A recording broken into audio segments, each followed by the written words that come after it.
Yuki Tsunoda is staring down the barrel of the most important decision of his Formula One career. And this time, it's not just about speed on the track, it's about survival. For years, he's been the scrappy underdog in Red Bull's program, waiting for that long-promised promotion that never quite came. And now, just when a door might finally open, it looks like Red Bull could slam it shut in his face for good. Here's the brutal truth. Red Bull doesn't do sympathy. If you're not delivering, you're disposable. Tsunoda knows that better than anyone. Despite sticking it out in the junior team for 5 straight seasons, despite flashes of brilliance, and despite clawing every point he could from some truly unpredictable machinery, his seat at Red Bull looks more mythical by the day. Now, with the RB21 struggling to stay competitive, his performances are under a microscope. And Helmut Marko's comments, let's just say they weren't exactly a warm hug. Marko made it painfully clear that results are the only currency that matter,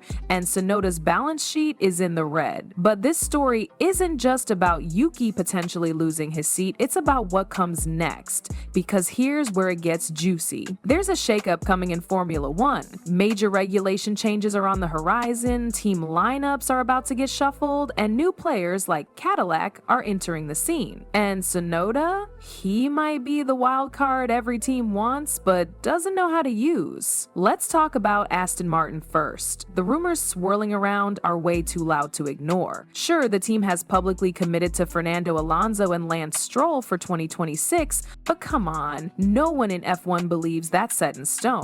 Alonso isn't exactly a spring chicken, and as much as Lawrence Stroll wants to make his son a world champion, performance talks louder than nepotism in a results-driven sport. If Alonso decides to retire, or if the team gets desperate for more firepower, Tsunoda's name will definitely be in the mix. What makes the Aston Martin rumor more than just paddock gossip is one word: Honda. From 2026, Honda becomes Aston Martin's engine supplier, and that connection could be Tsunoda's golden ticket. Honda has backed Yuki from the start. They practically put him in F1. If they want him in that green car, they've got influence. And they've got history with Aston Martin's new tech head, Adrian Newey. That combination could swing decisions in Yuki's favor faster than most people realize. Now imagine this. Honda pushes for Tsunoda to replace Alonso. Suddenly, Aston Martin has a Japanese driver with 5 years of experience, still young, still hungry, and still backed by one of the most powerful engine suppliers in the sport. From a marketing, technical, and performance standpoint, that's a win-win-win, especially when the alternative is promoting someone like Felipe Drugovich, a talented prospect, sure, but one who hasn't touched a competitive F1 race in years. That kind of gamble could cost a team dearly when the 2026 car hits the track, but there's still one massive elephant in the room: Lance Stroll. As long as his dad is calling the shots, his seat is basically untouchable.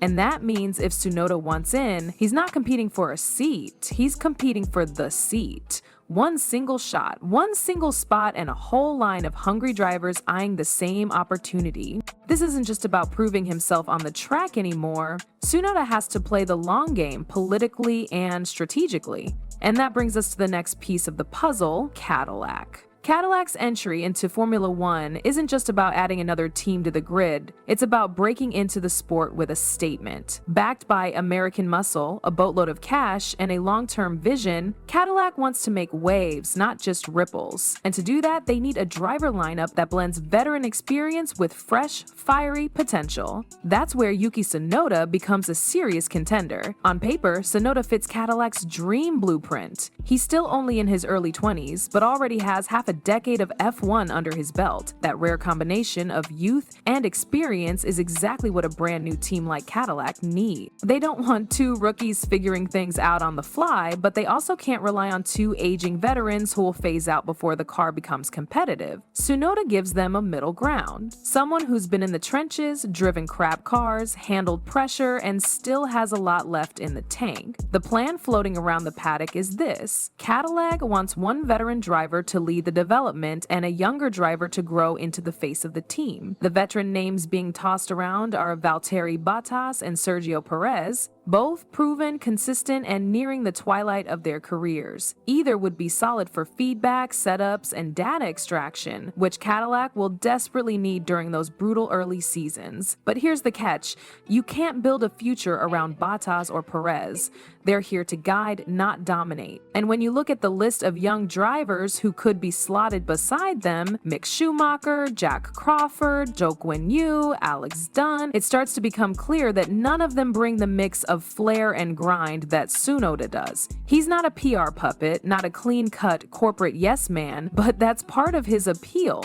He's raw, emotional, and electric when he's on form. That's a brand identity in the making. America loves a firecracker, and Yuki could be the perfect marketing weapon in Cadillac's global campaign. The timeline works too. If Red Bull decides to dump him at the end of 2025, Tsunoda becomes a free agent at just the right time for Cadillac's debut. There wouldn't be a year-long gap in his career. No waiting around hoping someone retires. Just a clean exit from one chapter and an ambitious leap into another. That might be the best case scenario for a driver who's been stuck in limbo for way too long. From Cadillac's perspective, locking down Tsunoda early makes sense. They don't want to scramble in 2025 when every other team starts throwing contracts around. If they make their move now, quiet backroom conversations, early contract discussions, they could secure a driver who's ready to go the second preseason testing begins. And Tsunoda? He'd get the one thing Red Bull never really gave him, a project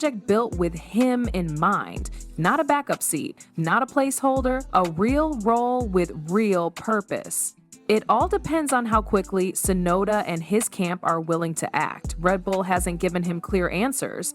If they decide to play the waiting game until the final races of 2025, that's risky. There's always the chance they replace him last minute with one of their many young guns. Lawson, Hajar, even Arvid Lindblad. In that case, Tsunoda would be left scrambling. The question becomes, does he wait for loyalty that might never pay off? Or does he take control of his own future and bet on a fresh start with Cadillac? The window to act is now, and the stakes couldn't be higher. Red Bull's silence is starting to feel louder than any official announcement, and for a driver like Yuki Tsunoda, that kind of silence is deadly. When you're on the bubble in Formula One, no news usually means someone's already being lined up to take your spot. And in Tsunoda's case, that threat isn't hypothetical. It's staring him dead in the face in the form of Liam Lawson, who's quietly stacking results and already has double the points this season, driving for the sister team. Lawson was supposed to be in the shadows, just filling in, biding his time. Instead, he's outperforming expectations and making a very public case for why he should be the one to move up. Add to that the hype around Red Bull juniors like Lindblad and Hajar, and suddenly Tsunoda's 5-year journey through the ranks feels like a ticking time bomb with no promise of reward. Red Bull has never been sentimental. They cut drivers mid-season. They promote and demote based on vibes and data. Waiting around for them to change that culture is like hoping the rain will stop just because you forgot your umbrella.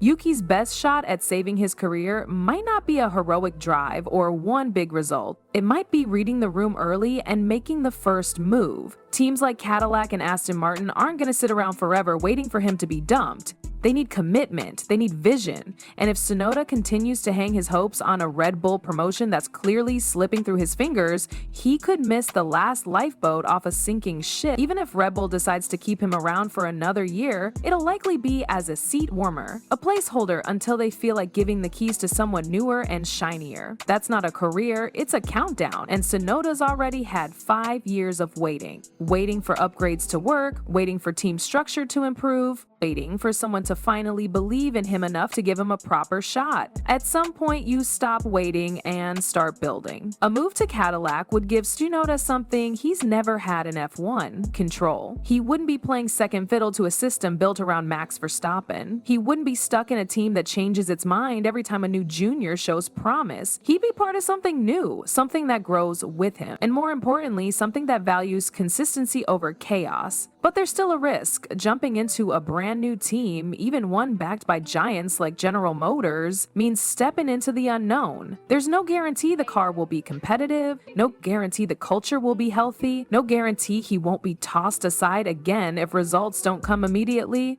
It's a leap of faith. But after 5 years of waiting for Red Bull to pull the trigger, maybe that leap is exactly what Tsunoda needs. Because the truth is, Formula One doesn't wait for anyone. The grid is full of talent. Young drivers are lined up like sharks, ready to bite at the first sign of weakness. Tsunoda still has value, still has speed, and still has fans. But if he wants to stay in the game and not just survive, but thrive, he has to make his move now. Before Red Bull decides for him, before another team signs someone else, before his story becomes a cautionary tale instead of a comeback. It's all in his hands now. Does he keep hoping for the dream that may never arrive? Or does he walk away from the drama, the uncertainty, and the politics, and finally choose himself